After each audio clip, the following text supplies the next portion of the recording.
Hey everyone, Jesse Nicholson at Vernon Hyundai here. Just wanted to show you guys quickly this 2011 Honda CR-V four-wheel drive with only 24,500 kilometers. This thing is unreal. For the age of the vehicle, at an average of 20,000 kilometers a year, this is well under where the kilometers should be for a 2011. I actually bought a 2014 vehicle brand new on Halloween of 2014, and I just hit 160,000 kilometers the other day. Mind you, I do love to drive, but just to give you an idea, this is roughly 1 year worth of average kilometers on the car. So for, a 9-year-old vehicle almost, this is crazy. So I just wanted to show you how really nice you can maintain a vehicle and make it so it's not such a depreciating asset, but actually hold a little bit of equity in the vehicle. So this vehicle's on sale for about $19,672. Again, 24,487 kilometers on it. If you look at the condition, this thing looks like it was garage kept. I can't even find a rock chip on the front of here. So we did install some new tires. Tires do go, even with 24,000 kilometers. The tires that were on here were well worn. I think it was the age more than the actual use of the tires, as the rubber compound sometimes begins to kind of deteriorate over age. So I think that was the only reason why the tires were installed. But as I go down this vehicle, I don't see any pitting, any dings, dents, scratches, no fallout. It is amazing condition for a 2011. As I mentioned, it is a four-wheel drive model, more desired for sure. And as I come around, again, just the vehicle's paint really stands out to me as being really well taken care of. So if anyone's looking for a very fuel efficient vehicle, or a four-wheel drive SUV I should say, this has a 2.4 liter iVTEC 4-cylinder.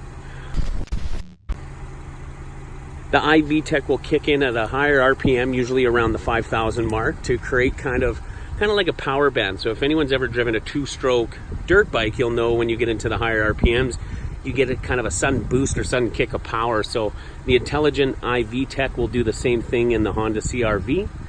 This being the four-wheel drive is going to be a very capable CR-V model. I'll just kind of show you a couple things on the inside. So again, the outside is in great shape. The inside doesn't let you down either. You got a power seat, power lumbar, traction control with stability control. Those are your power mirror buttons there as well. And again, 24,487 kilometers. You have 6 airbags in the vehicle, 2 for the front, coming out of both the steering wheel, also the front panel over here. You're also getting the curtain airbags out of the side pillars, and they also come out of the sides of the seats. So your AM, FM, CD, there is an auxiliary port, does play MP3s. So again, this is a 2011, so Apple CarPlay, Android Auto, blind spot detection, lane departure, all those features were not available in 2011. You do get the dual zone climate control, however. So now here is something that a lot of people either gravitate towards or wish they had the new styling, being the dual shift transmission. So Honda, they don't put these in many vehicles. I have personally yet to drive a Honda with a dual clutch transmission. This is your traditional kind of park, reverse, neutral, drive, and then a second and first gear option. You also have D3. So you can throw it in a third gear if you need to as well with a push of a button. So a lot of people think these are a little bit easier to handle. They're familiar with them. So again, it's just something that people have been used to for years. Whereas in Hyundai's world, we actually give you the ability to shift the vehicle like a manual transmission. So whether you like it or not, this is what's in the Honda. Again, it's what people are a little bit more used to. So I think that people are going to be a little more inclined to find these. You do get the audio control all up on the steering wheel, as well as your cruise control functions. There's your wiper lever for the front and rear wiper blades, and then a headlight lever, and you do get the auto function. Does come with a sunroof, standard size sunroof. They didn't do the panoramic roofs back in 2011 either. And to change the information in the center cluster, you got the old school kind of little dial right here, which will show you your fuel economy range, average fuel economy, your oil life, which is nice to see, and then the overall kilometers. There's a little compass, little temperature gauge, engine temperature, fuel gauge, and then also right at the top, the instant liters per 100. So a little white bar will come from the 0 to the 20, and based on how fast or how much into the throttle you are, this will show you instantly what your fuel economy should be getting. Power windows, locks, mirrors, as I mentioned.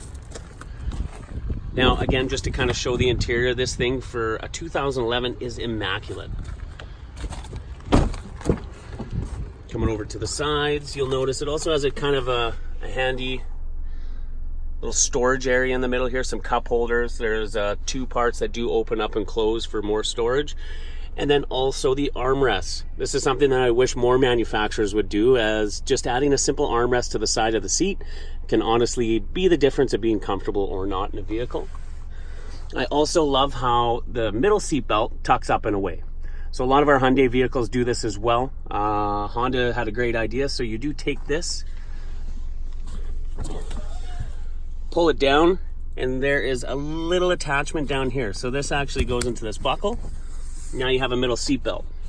So when not in use, you can actually unattach that buckle, as you just seen, and put it up into the top corner of the vehicle. So when you have the seats laying down flat, you don't have this seat belt kind of stuck in your vision.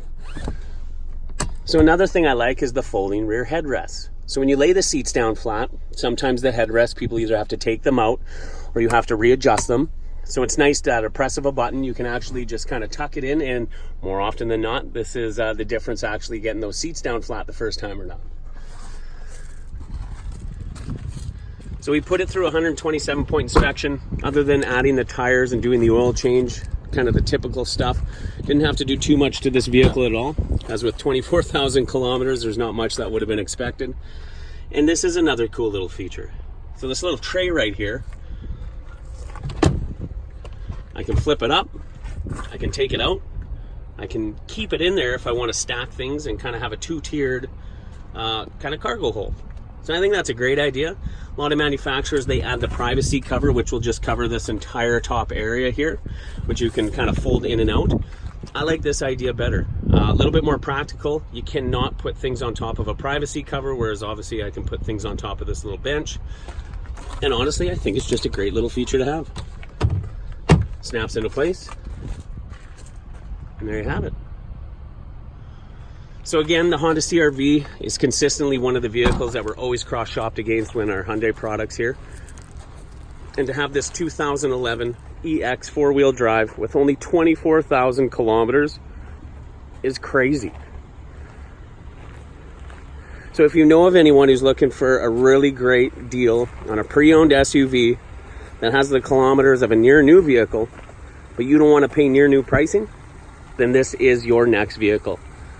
So come on down, check us out, www.vernonhyundai.com.